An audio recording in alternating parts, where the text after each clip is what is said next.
How to outsmart anyone without saying a word. Stop explaining yourself. Have you ever felt like your silence says more than your words ever could? In a world addicted to noise where everyone's shouting to be seen, those who choose to be quiet are often misunderstood. But what if that silence isn't weakness, but power? This video explores the quiet force that disrupts manipulation, transcends conflict, and reclaims control not through louder words, but through deeper presence.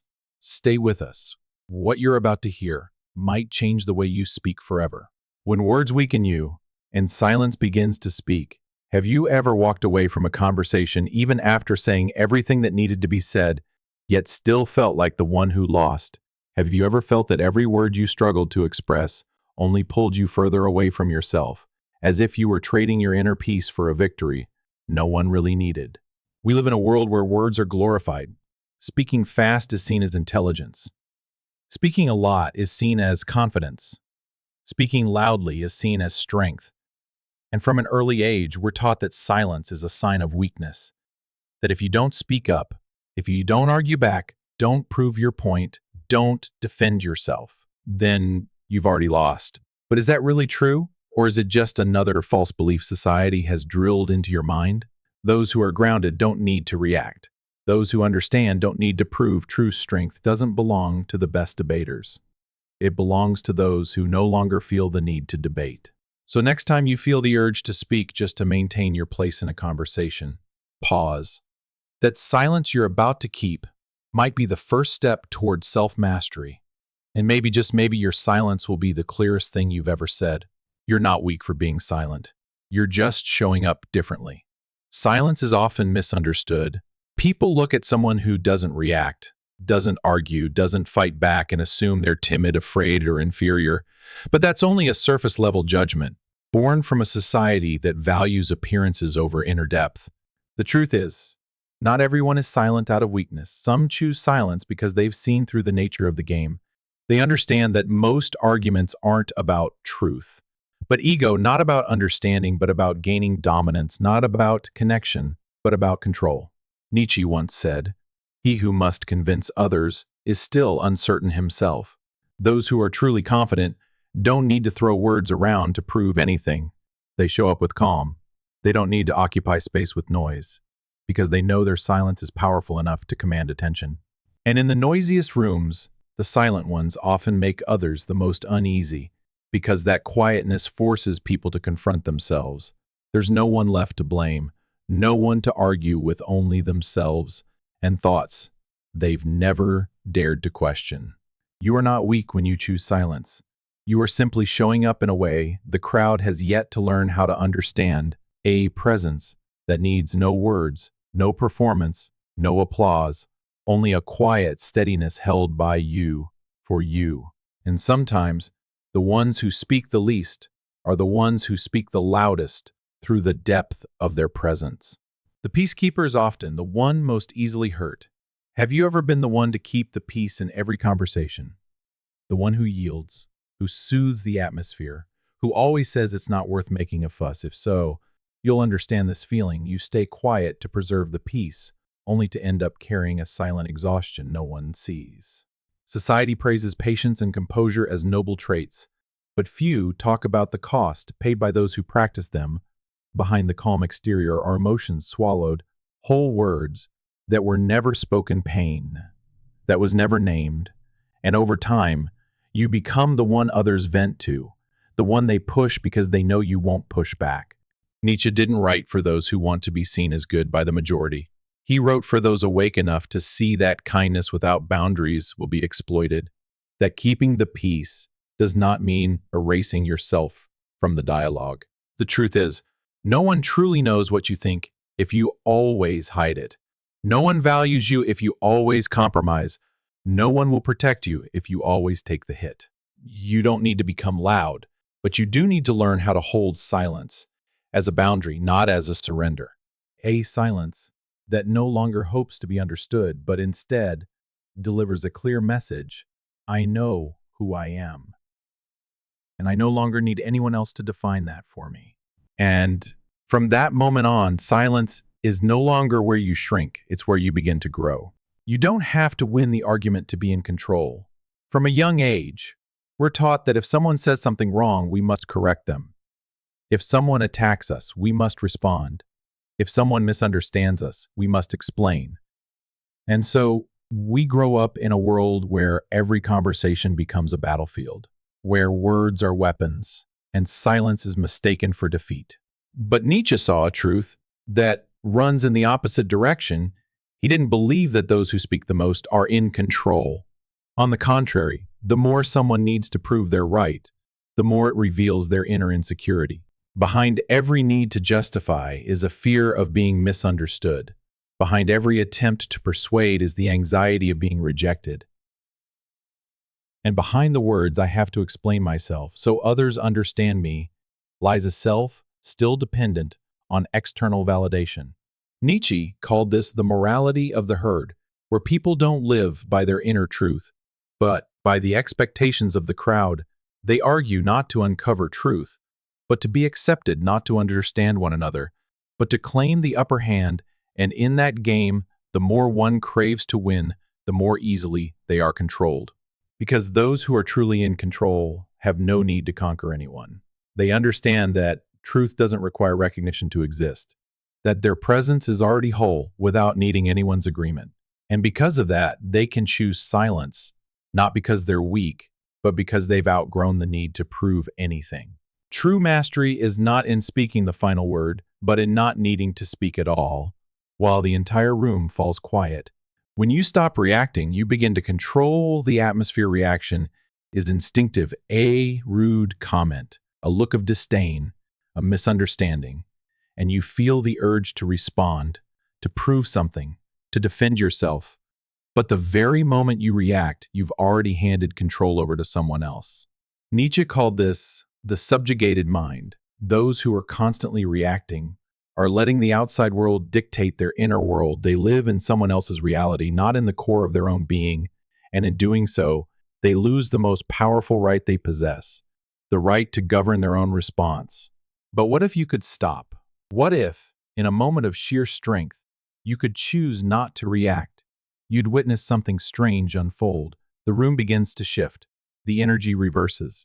The other person grows uneasy because they've grown used to your reactions.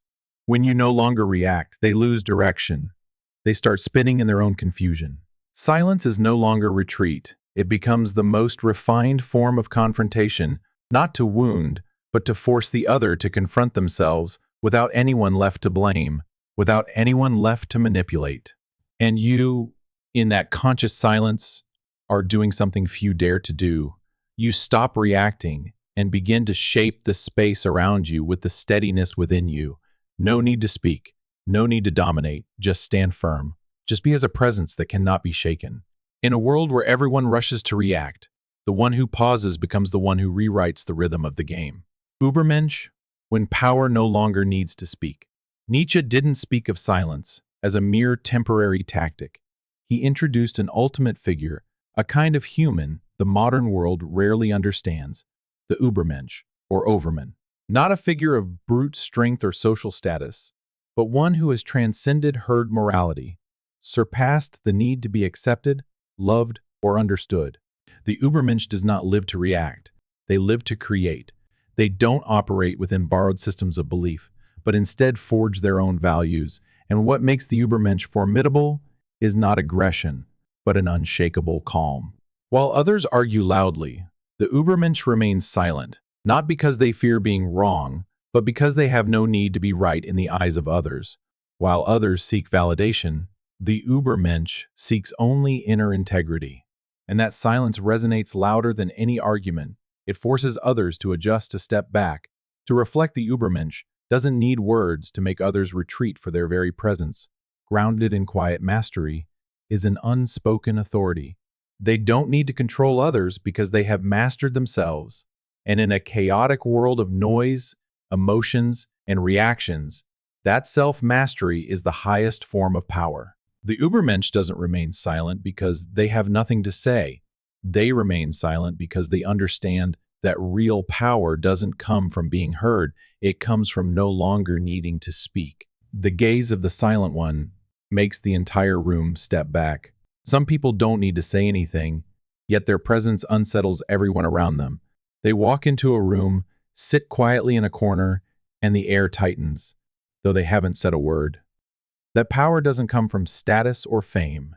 It comes from an inner world so well forged that it no longer needs to perform to be noticed. Nietzsche once said, "True presence requires no display." And the silent one, if their silence comes from mastery rather than fear, is the very embodiment of that.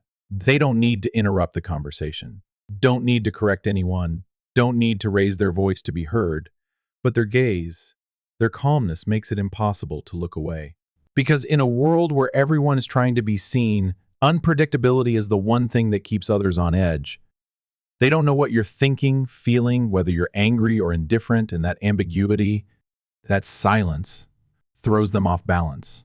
Silence is not just a strategic choice, it's a state of quiet power.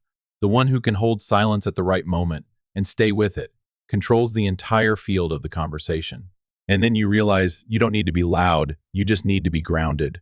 Because a gaze born from an unshakable self is the kind of voice that makes others step back without anyone hearing a single word. Why does silence make people so uncomfortable?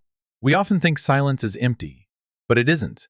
Silence is a form of presence so dense, it can disorient and even frighten those who face it. That's why, in many situations, your silence is not met with calm, but with confusion, anxiety, even anger. Nietzsche saw this early on. People don't react to what they understand. They react to what they can't control. When you go silent, the other person has no cues to read your emotions. They don't know whether you agree or disagree, whether you're indifferent or observing, whether you're vulnerable or preparing to strike. Modern psychology confirms this. In conflict situations, the human brain often interprets silence as a threat. Read. The amygdala, the fear center, gets activated. When someone doesn't respond the way we expect, they stop hearing you and start hearing the voice inside their own head. And that makes them deeply uncomfortable because most people don't really speak to be understood. They speak to maintain control, to escape, to fill the void within. But when you don't respond, don't resist, don't follow their familiar rhythm, you break that control. And that's what causes them to collapse from the inside. So silence is not merely a choice, it is a touch that reaches into the unconscious of the other. And if you are strong enough to hold it, you don't just confuse them, you compel them to confront themselves. And sometimes that is the scariest thing of all. Manipulators need your reactions. Don't give them away so easily.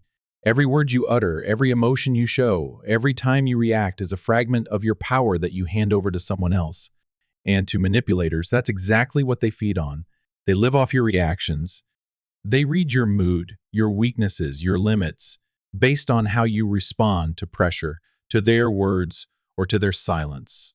Nietzsche understood this mechanism. Well, he knew that manipulators don't need to shout. They only need to observe. They don't need to attack you directly. They just need to draw you into a game you don't even realize you're playing. And you participate the moment you react, whether in anger, pain, or by trying to explain yourself to be understood. Once they see you need to be understood, need to be accepted, need to be forgiven, they gain the upper hand. They can manipulate you through guilt, through emotion, even through their silence. But what if you don't react? What if you withhold your reflex to defend yourself and instead choose purposeful silence? The loop breaks. No data to exploit, no feelings to use, no words to twist. To the manipulator, your silence is a nightmare. They can't control you anymore. They can't read you. They can't move you the way they want. And in that helplessness, their true nature begins to reveal itself chaotic, frantic, disoriented. Because manipulators don't need you to collapse. They only need you to react. And when you stop doing that, you're not just protecting yourself, you're stripping away the only weapon they had. Timely silence. The way to touch the truth others.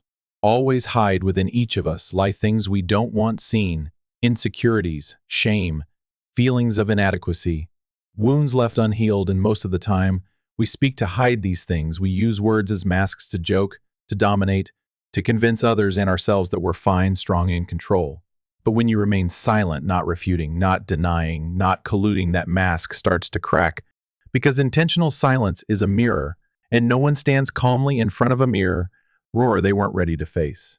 Nietzsche once wrote, "When you go silent, others are forced to hear their own inner voice, and that's when the truth, the one they've long avoided, begins to surface." People can hide behind noise, but they can't hide behind silence. When you don't respond, they lose their grip. There's no rhythm for them to follow. And in that void, all the buried parts begin to rise.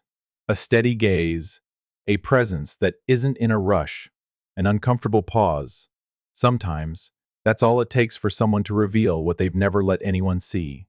Silence, when used at the right moment, is not just a defense, it's a form of penetration.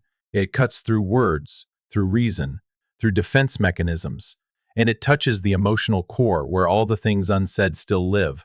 Perhaps the truth doesn't need you to speak it, it just needs you to be brave enough not to. Don't mistake endurance for strength. Silence also needs healing. Silence is not always a sign of strength. Some silences are born of courage, but others are rooted in pain, from being interrupted too many times, from speaking up and being dismissed, from pouring your heart out and never being truly heard. And so you learn to retreat. You learn to make space. You learn to tell yourself, let it go, it's not worth it. You think you're being calm, but in truth, you're shrinking. You believe you're exercising self-control, but in reality, you're avoiding. That silence doesn't make you stronger, it just pulls you further away from yourself. Nietzsche would not glorify that kind of silence, because he didn't write for souls that quietly submit. He wrote for those who dare to confront, who dare to name their pain, who can distinguish between the silence of mastery and the silence of suffocation with no voice left.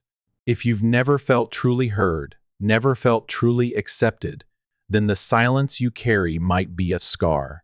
And that scar needs healing, not by screaming, not by lashing out, but by slowly returning inward and allowing yourself to be real, to feel, to speak. First and foremost to yourself. Healing begins with acknowledgement. That part of you is silent because it's afraid, and that you don't have to live like that forever.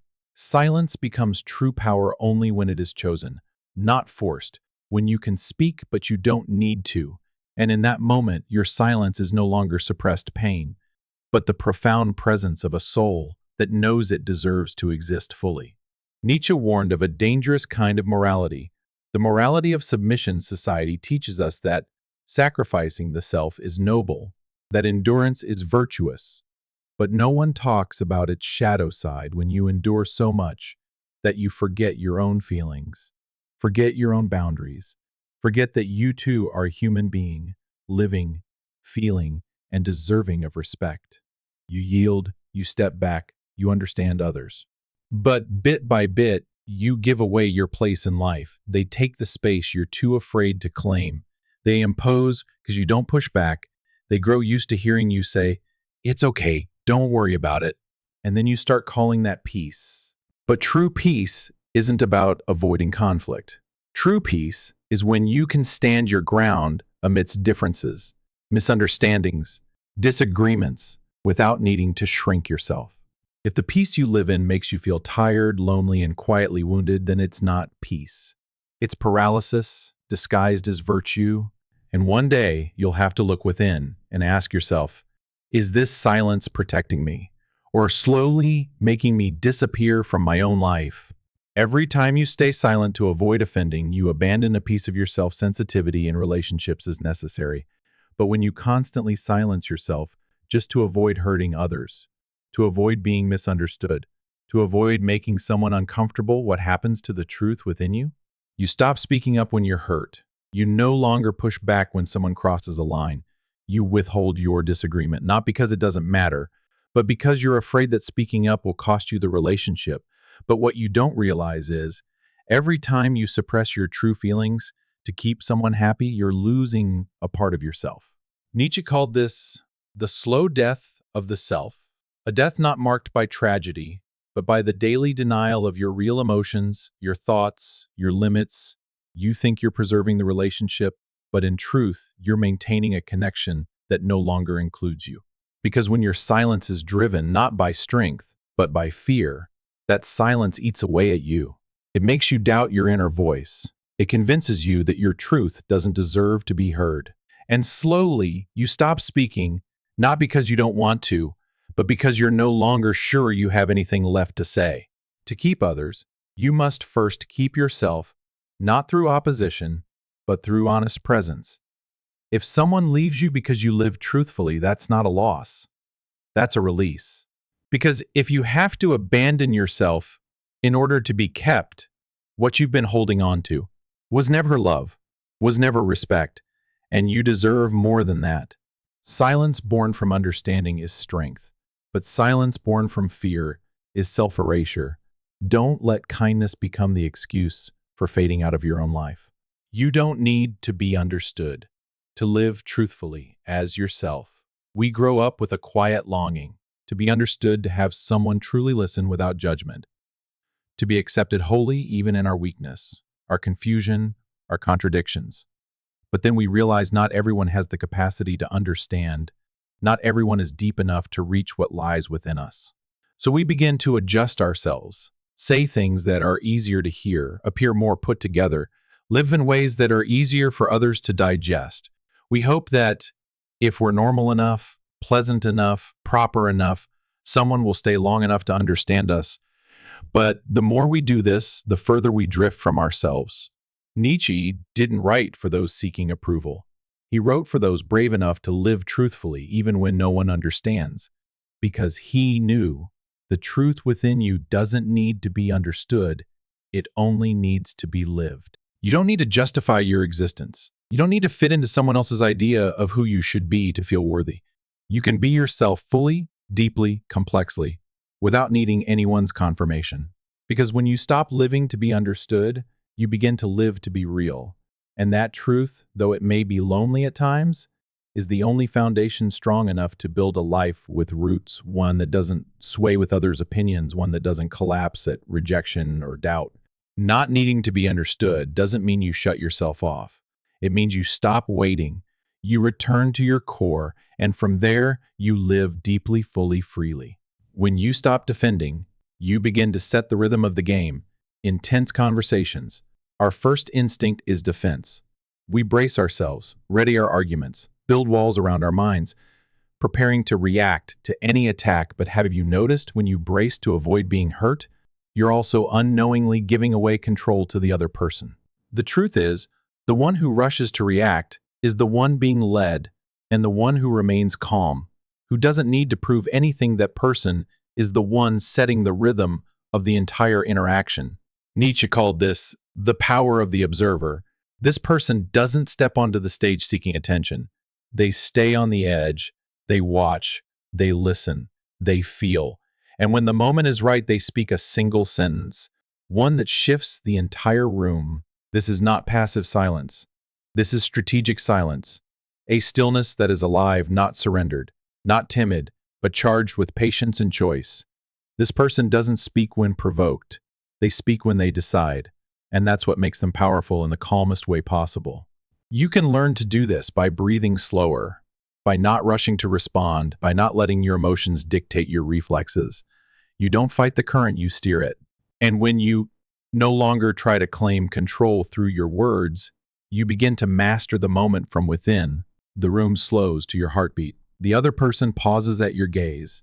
The conversation shifts, not because you spoke louder, but because you're no longer caught in the current. Silence, at this point, is not the absence of speech. It's a steady force that adjusts everything around you to your inner pace. From silence of fear to the stillness that births the self, there is a kind of silence born from fear when you're too afraid to speak, afraid of being misunderstood, afraid of disappointing others, afraid of being shut out. It's the silence of someone who has been rejected, unheard, made to believe their voice was meaningless. But there's another kind of silence. Deeper, steadier. It doesn't come from withdrawal, but from the birth of the true self. A stillness no longer manipulated by the need to be liked, no longer burdened by seeking approval, no longer bound by old roles. Nietzsche wrote for those willing to walk through this loneliness because he knew to achieve the silence of a master, one must first let the silence of fear die. You must let your old self, the one who tried so hard to please, disintegrate, and in its ashes, a new self is formed, not to dominate, but to be free. When you enter this state, you no longer need to be understood, no longer need forgiveness, no longer need to be heard to prove your worth. You know who you are, and that is enough. Every look you give, every quiet moment of your presence, becomes a declaration. I exist, and I do not need permission. This stillness is no longer emptiness. It is depth. It is root. It is a life no longer under the control of others and no longer needing to run. And in that moment, you stop living in defense. You begin shaping your life by a breath and a rhythm that only you command. No one can take that from you now. Not anymore. When society makes you believe that silence is weakness, the truth is quite the opposite. From school to family, from social media to the workplace, we are taught that speaking often is a sign of intelligence. Quick responses show sharpness, and expressing emotion means being genuine. Conversely, silence is often labeled as weakness, awkwardness, or worse, apathy. The quiet ones are easily dismissed, misunderstood, or seen as lacking opinions or courage. Our society is too loud to recognize that silence, when rooted in depth, is actually a form of strength. Nietzsche denounced what he called the morality of the herd, a morality that defines a person's worth based on conformity, pleasantness, and predictability. In such a world, the more eloquent and agreeable you are, the more likely you are to be accepted. But that acceptance is not for you. It's for a version of you that has been edited to fit someone else's expectations. And so you start doubting yourself. When you stay silent in an argument, you think you've lost.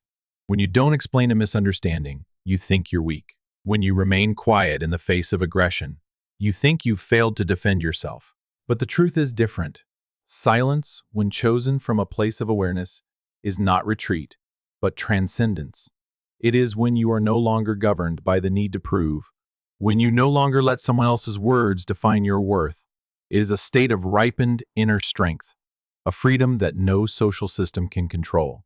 And that is exactly why society fears the deliberately silent. They cannot be manipulated. They no longer play by the old rules. They are dangerous, not because they seek to destroy, but because they no longer need to obey. That stillness, once awakened, becomes the purest form of freedom. Not the freedom to speak, but the freedom not to explain, not to seek permission to exist, not to please in order to feel worthy of life.